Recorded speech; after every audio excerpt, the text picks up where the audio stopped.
Welcome to our deep dive. We'll be examining some pretty provocative claims about how U.S. intelligence agencies and NGOs have been used to influence global politics. Sounds intriguing. It is. We'll be focusing on F-William-Engdahl's book, Manifest Destiny, Democracy as Cognitive-Dissonance. Engdahl. He's known for his critical perspective on U.S. foreign policy. Exactly. His book dives into covert operations, suggesting that organizations like the National Endowment for Democracy, or NED, have been used as tools to, well, further U.S. interests, often under the guise of promoting democracy. So the idea is that these organizations act as a sort of a plausible deniability mechanism for the U.S. government. That's one way to put it. Engdahl argues that the NED's creation in the 1980s was a direct response to the, I guess you could say, tarnished reputation of the CIA. So a way to carry out covert operations without the baggage associated with the CIA. Precisely. Engdahl claims that then CIA Director William Casey was looking for a new avenue for these types of operations, one that could operate under the radar and maintain an air of legitimacy. And the NED, with its focus on democracy promotion, provided that cover. Exactly. By channeling funds and training to groups opposing certain governments, those deemed unfavorable to U.S. interests, the NED could exert influence while maintaining let's say, a distance from the CIA's actions. A clever strategy, if true. Engdahl certainly thinks so. One of the early examples he cites is Poland, where he argues the U.S. played a significant role in undermining the communist regime. Poland in the 1980s, a hotbed of Cold War tensions. Absolutely. Engdahl points to the influence of Pope John Paul II, the first Polish pope. He argues that the Pope actively collaborated with the CIA to weaken the communist government. A religious figure playing a role in geopolitical maneuvering. That's Engdahl's claim. He also highlights the role of Solidarność, the Polish trade union, which he says received covert funding from the AFL-CIO. The AFL-CIO, an American labor union, getting involved in Polish affairs. According to Engdahl, yes. He suggests it was part of a broader strategy to destabilize the Polish economy, a tactic he refers to as shock therapy. Rapid economic liberalization measures that he argues led to significant hardship for many Poles. Shock therapy, a term often used to describe the rapid transition to a market economy in former communist countries. Right. Engdahl then shifts his focus to the collapse of the Soviet Union itself, arguing that the U.S. played a far more active role than is commonly acknowledged. He points to the CIA's alleged orchestration of Boris Yeltsin's rise to power and the subsequent implementation of, that's right, more shock therapy in Russia. Yeltsin, a controversial figure who oversaw the tumultuous transition from communism to capitalism. Engdahl doesn't hold back in his assessment of this period, describing it as the rape of Russia, emphasizing the immense social and economic upheaval. He contends that this process, guided by Western advisors and institutions, mainly benefited a select few oligarchs. So, a sort of neo-colonial exploitation in his view. That's how he presents it. And he even names names. He specifically implicates Harvard economist Jeffrey Sachs, claiming that Sachs's Harvard Institute for International Development, funded by USA, served as a front for CIA influence on the privatization of Russian state assets. Interesting. This raises questions about the role of academic institutions in U.S. foreign policy and whether they are always aware of how their work might be used. A valid point. Now, shifting gears to China. Engdahl focuses on the Tiananmen Square protests of 1989.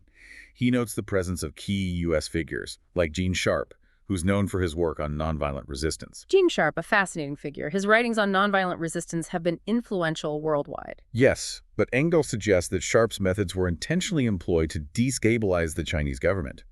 He also tries to connect Sharp to financier George Soros, alleging that Soros's foundations funded groups involved in the protests. So, attempting to create a narrative of a coordinated effort to undermine the Chinese Communist Party. That's the essence of his argument. He even cites a quote from an alleged Chinese student witness describing a massacre at Tiananmen Square. The events at Tiananmen Square are still shrouded in mystery and controversy, even after all these years. Indeed. But here's where Engdahl throws a curveball. He then introduces a counter-narrative, citing a declassified U.S. embassy cable that casts doubt on those widely circulated accounts of a massacre. This cable, he claims, suggests that reports were fabricated. So he's acknowledging that information can be manipulated and that there are often multiple perspectives on historical events. Yes, he also cites a Chilean diplomat who was present at Tiananmen Square and claims to have witnessed no such massacre. This contradictory information underscores the difficulty of discerning truth from propaganda, especially in such politically charged situations. The crucial reminder for anyone trying to understand these complex events. Absolutely. Yeah. Now, moving on to Yugoslavia. Engdahl argues that the U.S. used economic pressure and covert support for nationalist groups to destabilize the country, eventually contributing to its fragmentation. Yugoslavia, a country riven by ethnic tensions and historical grievances. Engdahl claims the U.S. pressured the IMF to withhold aid from the Yugoslav government while simultaneously funneling funds to right-wing nationalist parties. This strategy, he argues, deliberately exacerbated ethnic tensions and created a climate ripe for conflict.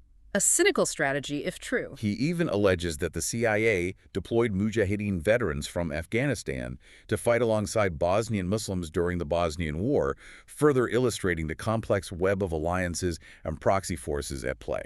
The Bosnian War, a brutal conflict that exposed the fragility of peace in post-Cold War Europe. Engdahl's narrative challenges the prevailing Western view of the Bosnian War as a simple case of Serbian aggression. He suggests it was far more nuanced, and that the U.S. played a more active role in shaping the conflict than is commonly acknowledged. A perspective that's sure to generate debate. His account of the Srebrenica massacre is particularly disturbing. He presents evidence suggesting that U.S. intelligence agencies might have known about the massacre in advance, but chose not to intervene. A deeply troubling allegation, if true. It raises questions about the U.S.'s moral responsibility and its willingness to exploit such tragedies for political gain. Engdahl then introduces us to Otpor, a Serbian student movement that he claims was trained and funded by the U.S. to overthrow Slobodan Milosevic. Otpor, often cited as an example of the power of nonviolent resistance.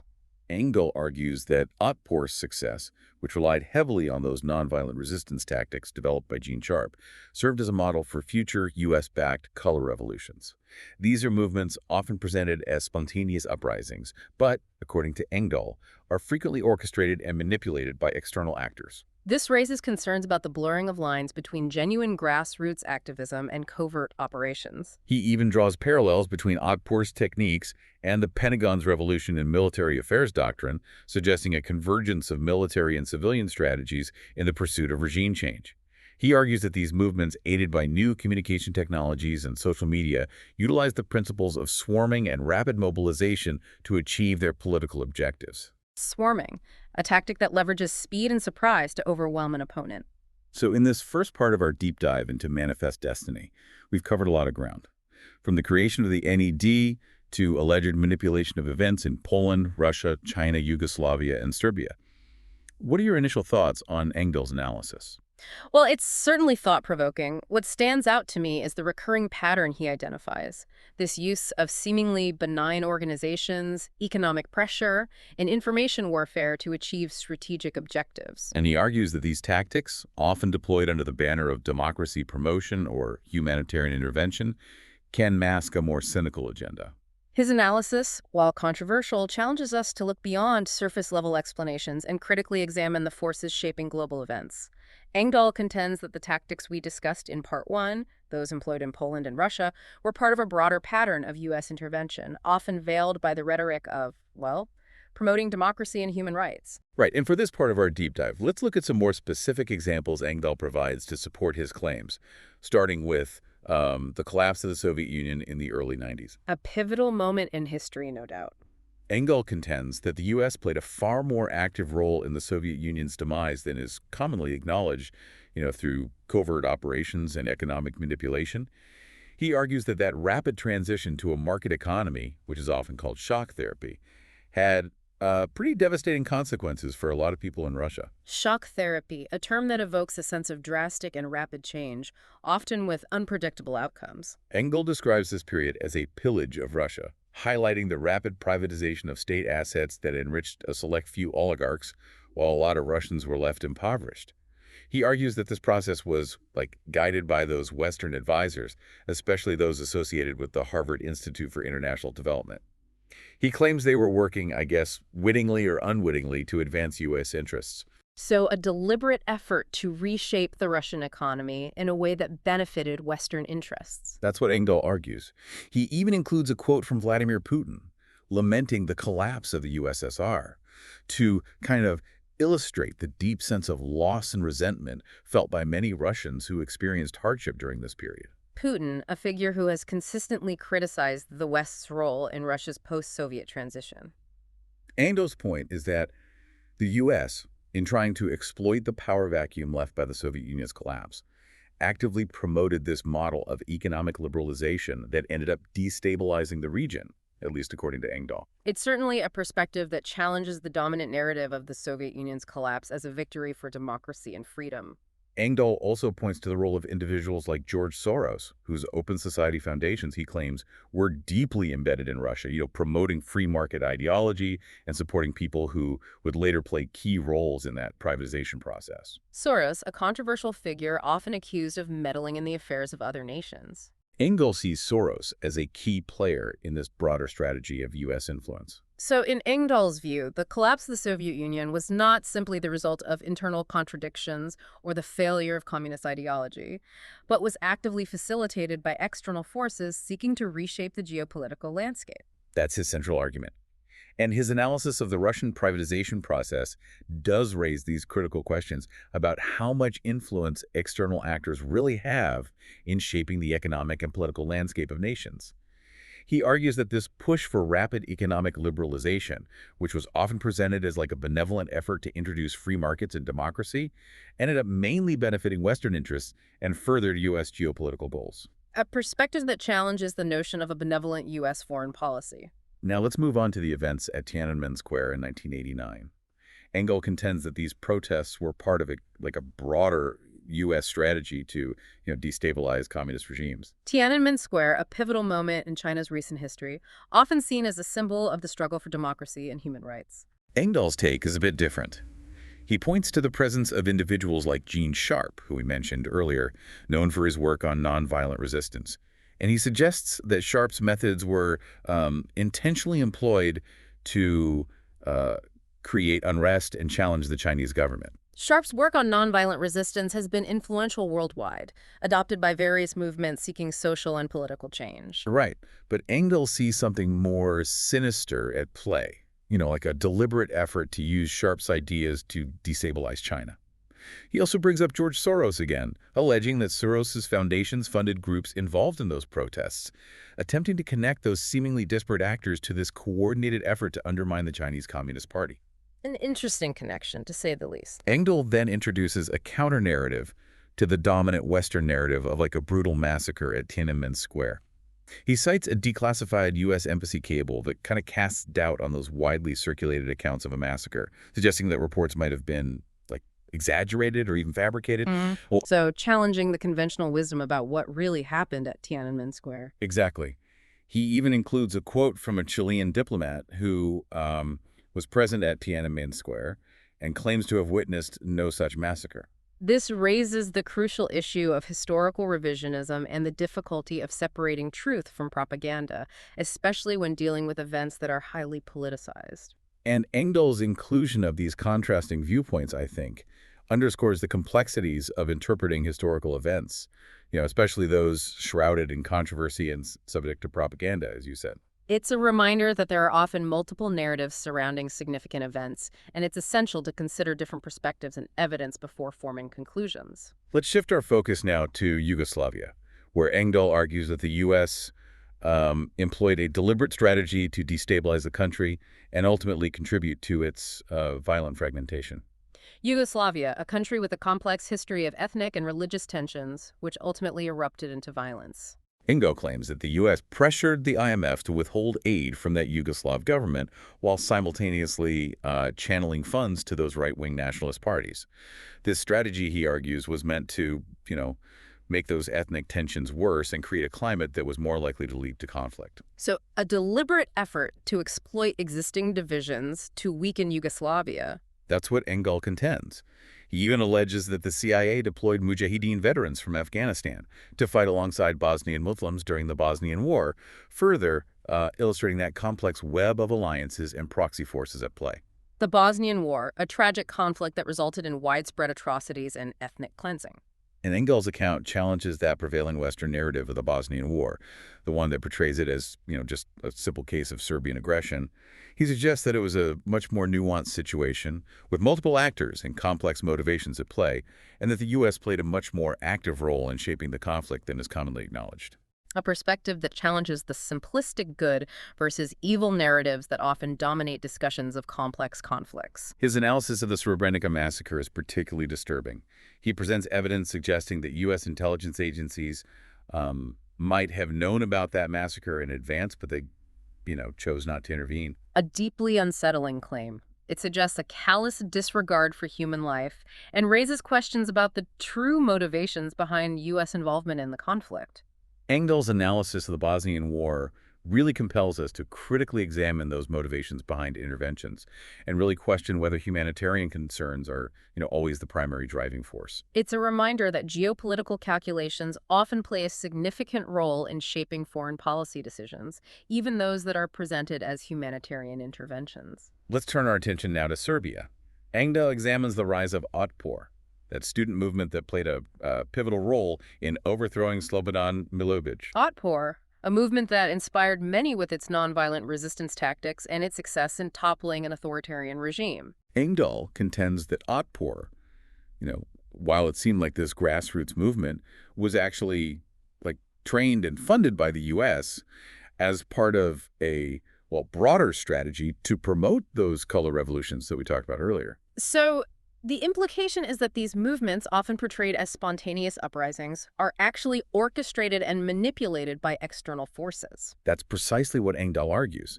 He suggests that these color revolutions, which are often characterized by nonviolent resistance, are frequently orchestrated and manipulated by external actors, specifically the U.S., to, advance their geopolitical interests. This raises concerns about the authenticity of such movements and whether they genuinely represent the will of the people. He points to Otpor's use of those tactics developed by Gene Sharp, and he argues that their success served as a template for those future U.S.-backed regime change operations. Sharp's ideas have been widely adopted by activists and social movements around the world, but their effectiveness is often contingent on the specific context and the willingness of those in power to respond to nonviolent challenges. Engdahl's point is that the U.S. has co-opted Sharp's ideas and used them for its own strategic purposes, often in situations where those in power are not willing to concede to popular demands. A cynical interpretation of nonviolent resistance, to be sure. And he argues that the U.S., through its support of groups like Otpor, has tried to export its model of democracy,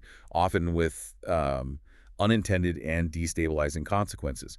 These interventions, which are often justified as humanitarian efforts or attempts to promote freedom and democracy, are often driven by a desire to, secure access to resources, install friendly regimes, and maintain U.S. global hegemony. So a critique of U.S. exceptionalism and its belief in the universality of its own political system. Exactly. Engdahl's analysis of Otpor and that whole color revolutions phenomenon really underscores the importance of critically evaluating those narratives that are presented by, those in power, and recognizing how complex those motivations are that often underlie political events. It's a reminder that things are rarely as simple as they appear, and that we need to look beyond surface-level explanations to understand the deeper forces at play. Now let's move on to the post-Cold War era. Engdahl examines the U.S.'s broken promises to Gorbachev regarding that NATO expansion. NATO expansion, a move that has been deeply controversial and a source of tension between Russia and the West. Engdahl contends that the U.S., despite those assurances that NATO wouldn't expand eastward, aggressively pursued that expansion. And he views it as a, betrayal of trust and a major contributor to the deterioration of relations between Russia and the West. A perspective shared by many in Russia who see NATO expansion as an encroachment on their sphere of influence and a threat to their security. Engdahl argues that this expansion, coupled with the development of those U.S. missile defense systems and that adoption of the preemptive strike doctrine, fueled a resurgence of tensions between the two nuclear superpowers. A dangerous development, to say the least. He highlights the influence of figures like Bruce P. Jackson, a former Lockheed Martin executive who founded the U.S. Committee on NATO to advocate for that alliance's eastward expansion. This illustrates that influence of the military-industrial complex in shaping U.S. foreign policy and that, revolving door between government and defense contractors. A reminder of the powerful interests that often drive foreign policy decisions. Engdahl argues that this push for NATO expansion, combined with that development of those advanced military capabilities, signals a shift toward a more assertive and potentially destabilizing U.S. foreign policy. A shift that many argue has contributed to the current state of global instability and conflict. He suggests that this approach prioritizes military dominance over diplomacy and undermines international stability, setting the stage for future conflicts. A critique that has gained traction in recent years as the U.S. has become increasingly involved in military interventions around the world. Let's examine those two specific examples of U.S. intervention in that post-Soviet space that Engdahl really scrutinizes in his book: the Rose Revolution in Georgia back in 2003 and the Orange Revolution in Ukraine in 2004.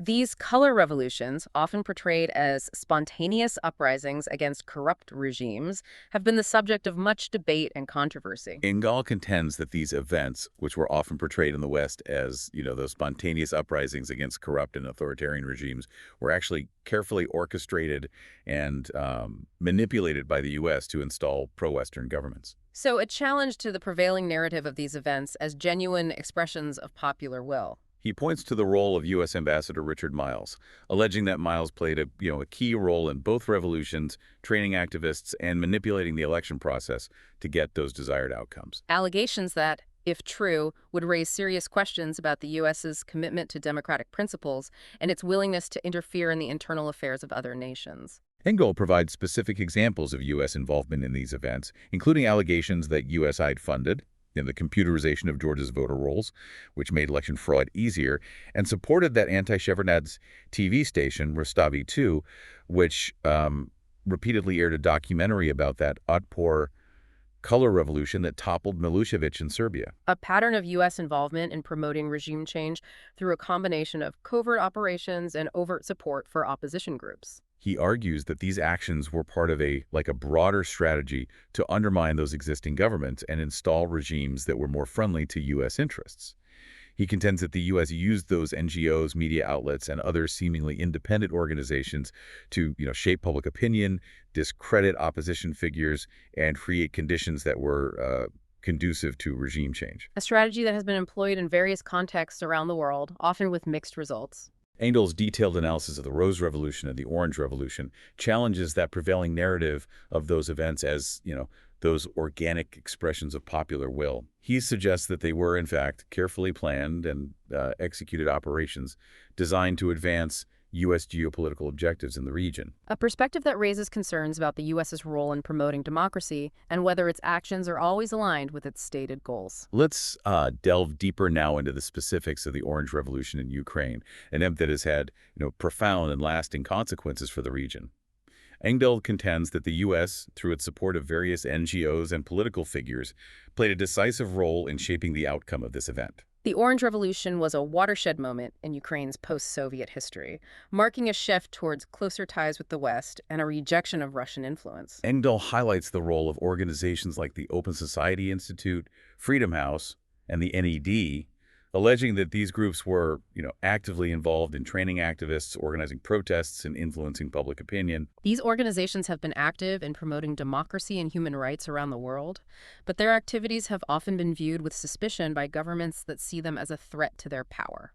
Engdahl even provides financial details, alleging that Soros's International Renaissance Foundation had been operating in Ukraine since 1989, distributing over $100 million to Ukrainian NGOs even before the collapse of the Soviet Union. Soros has been a major funder of pro-democracy groups in Eastern Europe and around the world, often drawing criticism from those who view his activities as interference in the internal affairs of other countries. Engdahl argues that this long-term investment in cultivating pro-Western sentiment and building networks of influence within Ukraine paved the way for the Orange Revolution and those subsequent U.S. interventions. So a deliberate effort to create conditions favorable to U.S. interests in Ukraine. He challenges that notion that the Orange Revolution was, a genuine grassroots movement for democracy, arguing instead that it was a carefully orchestrated operation designed to bring a pro-Western government to power in that strategically important country. A perspective that raises questions about the role of external actors in shaping political change and the extent to which popular movements are genuinely independent. He points to the corruption and political turmoil that plagued that U.S.-backed government in Ukraine after the Orange Revolution as evidence of, the unintended consequences of those interventions. A common critique of U.S.-led regime change efforts, which often fail to produce the promised stability and prosperity. He also cites those allegations that exiled Russian oligarch Boris Berezovsky, who had ties to the CIA, financed Viktor Yushchenko's presidential campaign. This further complicates that narrative surrounding the Orange Revolution and raises questions about the role of external actors in manipulating elections. The involvement of figures like Berezovsky highlights the murky world of international finance and its intersection with geopolitics. Engdahl's analysis of the Orange Revolution serves as a cautionary tale, you know, highlighting the potential for those unintended consequences when external actors interfere in the internal affairs of other nations. A reminder that interventions, even those undertaken with good intentions, can often backfire and create more problems than they solve. Now let's move on to one of the most controversial and hotly debated aspects of Engdahl's book, his analysis of the Arab Spring uprisings. The Arab Spring, a wave of protests and revolutions that swept across the Middle East and North Africa, toppling long-standing regimes and raising hopes for democratic change. Engdahl contends that the U.S., under the Obama administration, made this fateful decision to embrace the Muslim Brotherhood as a tool for regime change in the Middle East. The Muslim Brotherhood, a complex and often misunderstood organization with a long history of political activism and social service provision in the Middle East. Engdahl argues that this decision, which was based on, a flawed assessment of the Muslim Brotherhood's intentions and capabilities, had disastrous consequences for the region. A controversial claim, to be sure, the Muslim Brotherhood's role in the Arab Spring has been the subject of much debate, with some viewing it as a force for democracy and others as a threat to stability. Engdahl's analysis challenges that prevailing narrative of the Arab Spring as a series of, spontaneous uprisings against those oppressive regimes driven by that yearning for democracy and freedom.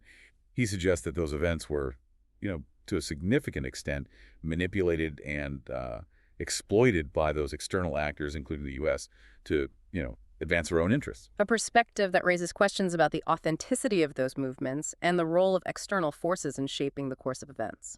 He delves into that history of the Muslim Brotherhood, highlighting its, complex and often contradictory ideology, its ties to radical Islamic groups, and its history of violence.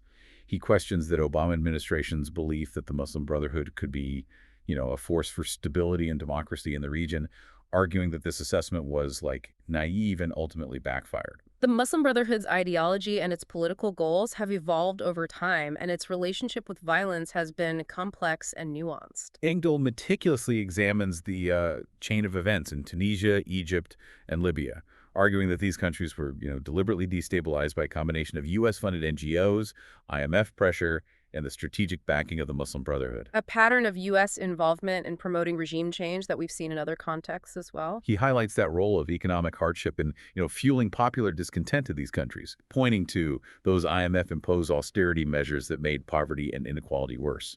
Economic grievances have often been a driving force behind popular uprisings, and the IMF's structural adjustment programs have been criticized for exacerbating poverty and inequality in developing countries. He also examines the influence of specific individuals in shaping U.S. policy in the region, such as U.S. Ambassador William B. Taylor, the Special Coordinator for Middle East Transitions. He points out that Taylor had previously served as ambassador to Ukraine during the Orange Revolution, suggesting a continuity of personnel and tactics in those U.S. regime change operations. The revolving door between government and the world of NGOs and think tanks has raised concerns about conflicts of interest and the undue influence of private actors on foreign policy. Engdahl's meticulous tracking of those individuals and organizations reveals a pattern of U.S. involvement in the Arab Spring uprisings that extends far beyond, just rhetoric and diplomatic pronouncements. A pattern that suggests a deliberate strategy of promoting regime change in the region, rather than simply reacting to events as they unfolded. He argues that these interventions were driven by, a desire to secure access to energy resources, install friendly regimes, and maintain U.S. global hegemony, rather than by, genuine humanitarian concerns, or a commitment to promoting democracy. A perspective that challenges the notion of a benevolent U.S. foreign policy and suggests that strategic interests often trump idealistic goals. It's important to acknowledge that Engdahl's analysis of the U.S.'s role in the Arab Spring is highly controversial, and a lot of scholars and policymakers have challenged it. However, his meticulously researched account, regardless of whether you agree with his conclusions, raises those important questions about the motivations behind U.S. foreign policy and the often devastating consequences of its interventions. A valuable contribution to the debate, even if one disagrees with Engdahl's conclusions. Engdahl's book really prompts us to critically examine those narratives that are presented by those in power and recognize how complex international relations really are. It's a reminder that there are often multiple perspectives on these complex issues and that we should approach them with a healthy dose of skepticism. His analysis of the Arab Spring serves as a sobering reminder that even, well-intentioned interventions can have those unintended and disastrous consequences. And it underscores the importance of understanding that historical context, the local dynamics, and that potential for unforeseen events when intervening in those complex political situations. A lesson that policymakers would do well to heed. Now, let's turn our attention to Engdahl's analysis of the Syrian war, a conflict that has had profound and devastating consequences for the region and the world. Engdahl argues that the Syrian war wasn't, just that spontaneous uprising against an oppressive regime, but rather this meticulously orchestrated conflict fueled by, external powers who were seeking to advance their own geopolitical agendas. The Syrian war, a complex and multifaceted conflict that has defied easy categorization and has become a proxy war for regional and global powers.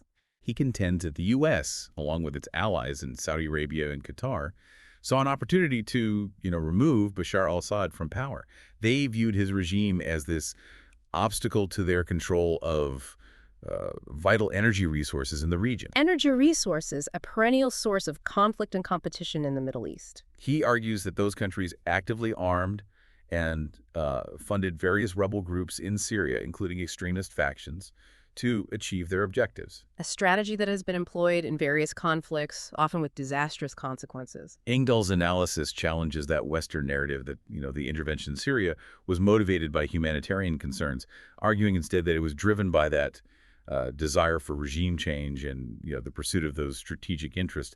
He points to that creation of the Friends of Syria coalition, which included the U.S., France, Qatar, Saudi Arabia, Turkey, and England, as evidence of a coordinated effort to oust Assad. The Friends of Syria coalition, a group of countries that united in their opposition to the Assad regime, but were often divided in their goals and strategies.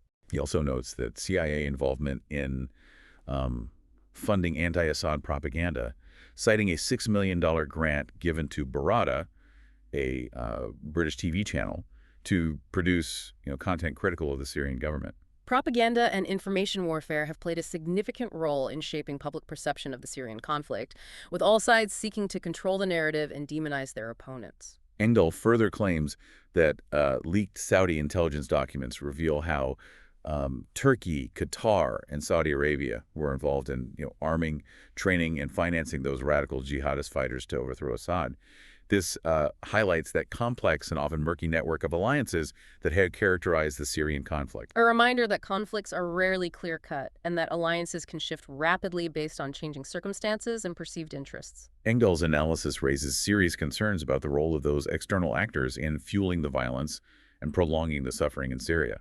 A conflict that has resulted in the deaths of hundreds of thousands of people and the displacement of millions more. He argues that the U.S., in its pursuit of regime change, has contributed to the destabilization of the region and the rise of, those extremist groups like ISIS. The rise of ISIS was a consequence of the power vacuum created by the Syrian conflict, as well as the group's ability to exploit sectarian tensions and the failures of governance in the region.